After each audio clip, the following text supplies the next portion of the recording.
प्रिय साथियों, संस्कृत के इस कालांश में पुनः आप सबका स्वागत। आज इस कालांश में मैं आपके साथ चतुर्थी विभक्ति से संबंधित एक संज्ञा सूत्र है, इस संज्ञा सूत्र की मैं आपके साथ में चर्चा कर रहा हूं। मित्रों, संज्ञा सूत्र है स्पृह ईप्सितः। संज्ञा सूत्र है स्पृह ईप्सितः। आइए देखते हैं ये संज्ञा सूत्र क्या कहना चाहता है। भावार्थ है इसका, स्पृह धातु के योग में ईप्सित, क्या है? ईप्सित अर्थात इष्ट वस्तु संप्रदान संज्ञक होती है। अर्थात स्पृह धातु के योग में अभीष्ट पदार्थ की जिसे चाहा जाए उसकी संप्रदान संज्ञा होती है।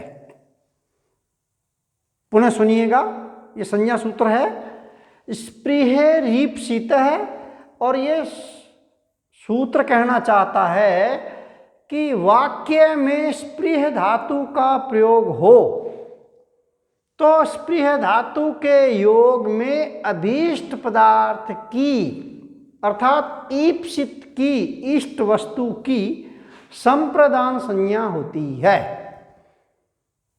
स्पृह धातु का वाक्य में प्रयोग हो और कर्ता जिसे चाहता हो, जिससे स्पृहा करता हो, उसकी संप्रदान संज्ञा होती है। संज्ञा सूत्र कौन से? स्पृह ईप्सित से। देखिएगा, उदाहरण दे रहा हूं मैं। प्रथम उदाहरण देखिएगा, वह फूलों से स्पृहा करता है। किससे स्पृहा करता है? फूलों से। वह किसको चाहता है? फूलों को चाहता है। वाक्य में स्पृह धातु, स्पृहा करना को बोलते हैं स्पृह धातु। स्पृह धातु में चाहना अर्थ में होती है। स्पृह धातु लट लकार प्रथम पुरुष एक वचन होता है स्पृहयति। वह चाहता है, स स्पृहयति। ठीक है। और फूलों से स्पृहा करता है, वह फूलों को चाहता है। किससे स्पृहा कर रहा है? किसको चाहता है मित्रों? फूलों को। कितने फूल हैं? बहुत सारे फूल हैं। तो यहां पर संज्ञा सूत्र जो स्पृह ईप्सित है, इस संज्ञा सूत्र से जिसे चाहा जाए उसकी संप्रदान संज्ञा हो जाती है। तो यहाँ मित्रों फूलों को चाहा जा रहा है, इसलिए फूलों की पुष्प की संप्रदान संज्ञा हो गई और संप्रदान संज्ञा होने के बाद चतुर्थी संप्रदान से उसमें चतुर्थी विभक्ति का प्रयोग हो गया। तो पुष्प जो शब्द है वो नपुंसक शब्द है और इसका चतुर्थी विभक्ति का बहुवचन हुआ पुष्पेभ्य। क्या हुआ मित्रों? पुष्पेभ्य। ये देखिएगा, पुष्पेभ्य, ये है पुष्पेभ्य। तो यहां पर चतुर्थी विभक्ति का प्रयोग हुआ है। पहले उक्त सूत्र से पुष्प की संप्रदान संज्ञा हुई और संप्रदान संज्ञा होने के बाद चतुर्थी संप्रदान से इसमें चतुर्थी विभक्ति का प्रयोग हो गया और वाक्य बन गया स पुष्पेभ्य स्पृहयति। देखिएगा और देखिएगा, कृष्ण धेनु को चाहते हैं। क्या? कृष्ण धेनु को चाहते हैं। कृष्ण किससे स्पृहा करते हैं मित्रों? किसको चाहते हैं? कृष्ण को इष्ट क्या है? धेनु। क्या है? धेनु। इसलिए धेनु की, देखिएगा, धेनु की संप्रदान संज्ञा होगी कौन से सूत्र से? स्पृह ईप्सित से।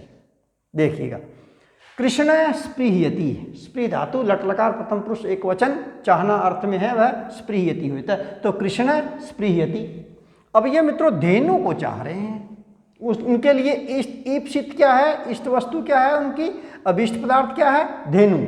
तो धेनु की संप्रदान संज्ञा हो जाएगी उक्त सूत्र से और चतुर्थी संप्रदान से उसमें चतुर्थी विभक्ति आ गई। तो धेनु शब्द का चतुर्थी विभक्ति का एक वचन होता है धेनवे।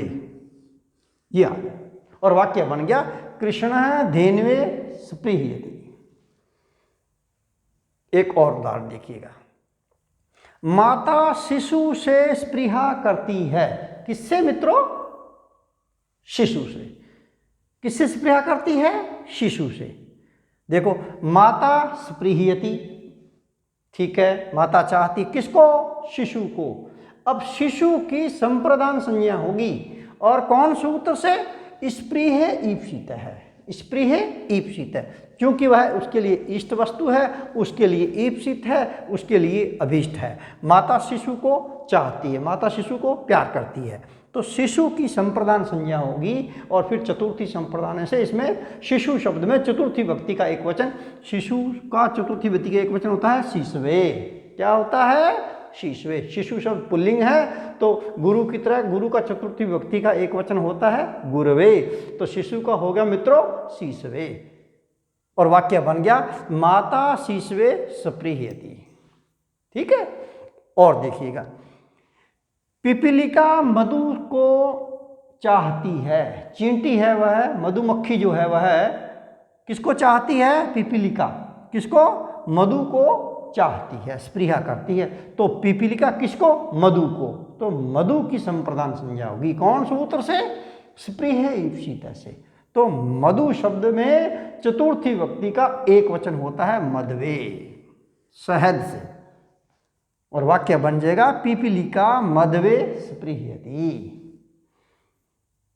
इसी प्रकार से एक और वाक्य है, देखिएगा, देवता जो है वह फलों से स्पृहा करता है। किससे भाई मित्रों? फलों से। फल कितने हैं? बहुत सारे हैं। फलों की चाहना करता है, उसके लिए अभीष्ट क्या है? उसके लिए ईप्सित क्या है वस्तु? फल। और कितने हैं वो? बहुत सारे हैं। तो इसमें चतुर्थी विभक्ति आएगी, पहले संप्रदान संज्ञा होगी स्पृह ईप्सित सूत्र से, संप्रदान संज्ञा होकर के चतुर्थी संप्रदान से चतुर्थी विभक्ति आ गई, तो फलम शब्द नपुंसक शब्द है मित्रों, और चतुर्थी विभक्ति का बहुवचन हो गया फल का फलेभ्य। क्या हो गया? फलेभ्य, और वाक्य बन गया देव फलेभ्य स्पृहयति। ठीक है मित्रों, क्या बन गया? देव फलेभ्य स्पृहयति। तो ये है स्पृह ईप्सित संज्ञा सूत्र, और ये क्या कहना चाहता था? पुनः सुन लो आप लोग, कि स्पृह धातु के योग में ईप्सित अर्थात इष्ट वस्तु संप्रदान संज्ञक होती है। कहने का अभिप्राय यह है कि स्पृह धातु के योग में अभीष्ट पदार्थ जिसे चाहा जाए उसकी संप्रदान संज्ञा होती है। देखिएगा, मैंने कई सारे उदाहरण दिए हैं। यहाँ पर किससे स्पृहा की जा रही है? फूलों से, इसलिए पुष्प में चतुर्थी विभक्ति लग गई, संप्रदान संज्ञा होगी। यहाँ किससे स्पृहा की जा रही है? धेनु से, तो धेनु में चतुर्थी विभक्ति आई है, पहले संप्रदान संज्ञा और फिर चतुर्थी संप्रदान से चतुर्थी विभक्ति होगी। यहाँ माता किससे स्पृहा करती है? शिशु से, तो शिशु की संप्रदान संज्ञा स्पृह ईप्सित सूत्र से हो जाएगी और चतुर्थी विभक्ति का प्रयोग हो गया और वाक्य बन गया माता शिशवे स्पृहयति। यहाँ पिपीलिका किससे स्पृहा करती है मित्रों? किसे चाहती है? ईप्सित क्या है उसके लिए अभीष्ट क्या है? मधु। तो मधु शब्द में चतुर्थी विभक्ति का एक वचन मधवे हो गया। क्या पद बना? मधवे, और वाक्य बना था पिपीलिका मधवे स्पृहयति। इसी प्रकार से देव किसको चाहता है? किसको चाहता है? फलों को। फलों को, तो फल की संप्रदान संज्ञा होगी स्पृह ईप्सित सूत्र से, और उसके बाद में चतुर्थी संप्रदान से इसमें चतुर्थी विभक्ति का प्रयोग होकर के वाक्य बनता है देव फलेभ्य स्पृहयति। तो ये है मित्रों संज्ञा सूत्र स्पृह ईप्सित। ठीक है, देखिएगा, इसी प्रकार से मुनि है वह किसको चाहता है? मुक्ति की स्पृहा करता है। मुनि के लिए अभीष्ट क्या है? ईप्सित क्या है? उसके लिए अभीष्ट क्या है?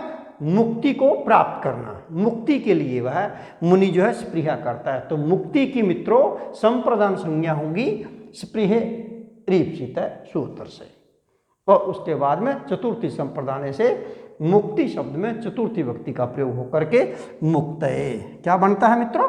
मुक्तये, और वाक्य बना मुनि मुक्तये स्पृहयति। मुनि मुक्ति की स्पृहा करता है।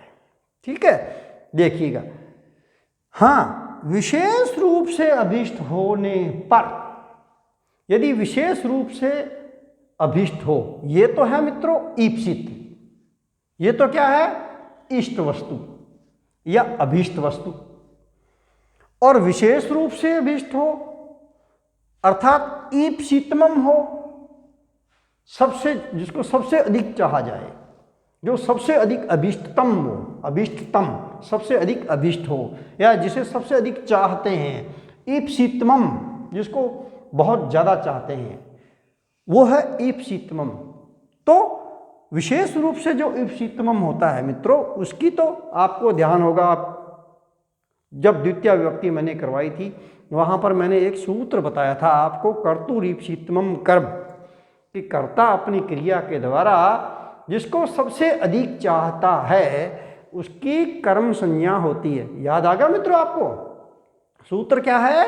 कर्तुरीप्सितमम कर्म, कर्ता अपनी क्रिया के द्वारा जिसको सबसे अधिक चाहता है उसकी कर्म संज्ञा होती है। और यदि वह उसके लिए इष्ट हो तो स्प्रिय ईप्सित है, और यदि इष्टतम हो, ईप्सितमम हो, सबसे अधिक चाह रहा, यहाँ है चाहना और यहाँ बहुत ज़्यादा चाहना, दोनों में फर्क है ना? तो ईप्सितमम होने पर मित्रों कर्तुरीप्सितमम कर्म सूत्र से कर्म संज्ञा हो जाएगी, और उसके बाद में कर्मणि द्वितीया से उसमें द्वितीय विभक्ति हो जाती है। जैसे वह फूलों को चाहता है, वह फूलों को बहुत अधिक चाहता है, फूलों को सबसे ज़्यादा चाहता है। उसके लिए कई सारी वस्तुएं उसके लिए ईप्सित हैं, परंतु सबसे ज़्यादा उसके लिए ईप्सितमम है पुष्प। तो यहाँ पर कर्तुरीप्सितमम कर्म से पुष्प की कर्म संज्ञा हो जाएगी, और कर्म संज्ञा होने के बाद कर्मणि द्वितीया से उसमें द्वितीय विभक्ति हो जाएगी, और वाक्य तो द्वितीय विभक्ति हो जाएगी। यहाँ पुष्प जो शब्द है, इस पुष्प शब्द में फूलों को बहुत सारे पुष्प हैं, तो द्वितीय विभक्ति का बहुवचन हो जाएगा। यहाँ पुष्प शब्द है, इस पुष्प शब्द में द्वितीय विभक्ति का बहुवचन पुष्पाणि, पुष्पम पुष्पे पुष्पाणि, पुष्पम पुष्पे पुष्पाणि। तो यहाँ पुष्पाणि द्वितीय विभक्ति का बहुवचन है, पुष्पाणि पद में द्वितीय विभक्ति लगी हुई है, और वाक्य बन जाएगा स पुष्पाणि स्पृहयति। तो कहने का मतलब यही है कि यदि उसके लिए इष्ट हो तो स्पृह ईप्सित शीतमम, ये जो स्पृह ईप्सित सूत्र है, इस स्पृह ईप्सित सूत्र से उसमें चतुर्थी विभक्ति आ जाएगी, और यदि उसके लिए ईप्सितमम हो, सबसे अधिक उसको चाह रहा हो, तो कर्तुरीप्सितमम कर्म से कर्म संज्ञा होकर के कर्मणि द्वितीया से उसमें द्वितीय विभक्ति आ जाएगी। जैसे वह फूलों को सबसे अधिक चाहता है, तो स पुष्पाणि स्पृहयति। तो ये है मित्रों सूत्र, संज्ञा सूत्र जिसकी मैंने चर्चा की, और कर्तुरीप्सितमम कर्म सूत्र को मैंने आप पुनः दोहरा दिया है। दोनों में मैंने आपको अंतर भी मैंने करके बता दिया है। अगले कालांश में मित्रों पुनः मिलता हूँ, तब तक के लिए वंदे मातरम।